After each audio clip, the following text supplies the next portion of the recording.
Picture standing on a high ridge in the north, wind carving at your jacket, the valley unrolling like a map beneath you, and your breath suddenly feels half as useful as your legs. I'll give you three rules you can use on the ridge right now. No fuss. A quick pre-trip checklist and the exact on-trail habits that keep me smiling on a climb. That image takes me right back. Crisp air that makes you inhale like you mean it. I love the 3 rules promise. Sounds manageable, not like a medical lecture. First, pace beats pride. Second, hydrate early. Hydrate, even before you feel thirsty. Exactly. And third, watch each other. Small signs add up. Those 3 rules are simple, but they change how a day on the mountains feels. Pace beats pride. I should stitch that onto a t-shirt. Little changes, big difference on a steep trail.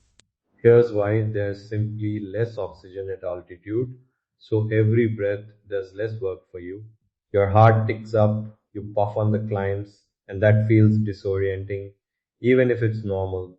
Wait, how long should I sit before I worry? Good question. Look for a pattern. If a rest and simple fixes don't help inside 30 to 60 minutes, treat it seriously. Headache plus nausea or confusion are the red flags. Right. Watching the pattern is key. A quick test I use.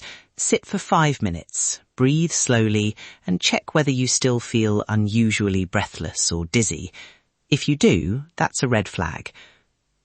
Before you leave, plan pace and water. Sleep well if you can. Pack extra warm layers, a lightweight windproof, a small first aid kit, fast carbs, chocolate or energy bars, and any medications your doctor recommends. Note local contact numbers and the nearest vehicle access points in these valleys. That detail matters. One simple home check. Climb 2 flights of stairs briskly, then sit and time your recovery to baseline. If you're back to normal in under 2 minutes, that's a good sign.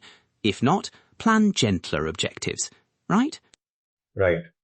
On the trail, beat with rhythm. I use 2 steps inhale, 2 steps exhale, but find whatever is steady for you. Use a walk-stop pattern. Walk 10 or 15 minutes. Stop for a minute or 2. Sit, check in. If you rush the ups, you pay on the flats. And body checks. Ask, how are you? Really, and actually listen. I'll push back just a touch. Some think walk stop is too timid. I used to sprint to the top, then be useless the rest of the day. Slow gets you higher, and with a smile. There's always a bit of ego on the trail. If breathing is hard even at rest, if someone vomits and can't keep fluids down, or if their mental state changes, stop and descend gently. For mild symptoms, rest, warm layers, and a sugary drink can help. For anything worse, go down and seek help. And don't be shy to ask locals. Guides and village folk often know the quickest route back. Their advice can be gold. A quick personal moment. Once on a dusty pass in Hunza, I ignored a small headache because the ridge looked perfect.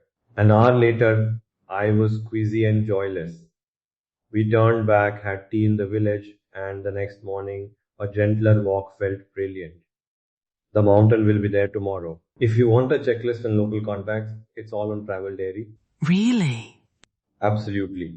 A little humility on the trail saves the day more often than any extra gear. To recap: 1. Pace over pride. 2. Hydrate early and keep sipping.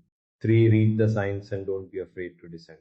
For the printable checklist, route notes and emergency numbers, visit Travel Diary, downloadable and ready for your next trip. Subscribe so you don't miss short, useful guides like this. Happy trails and slower climbs. Promise me you'll sip water on the ridge, not just at the bottom.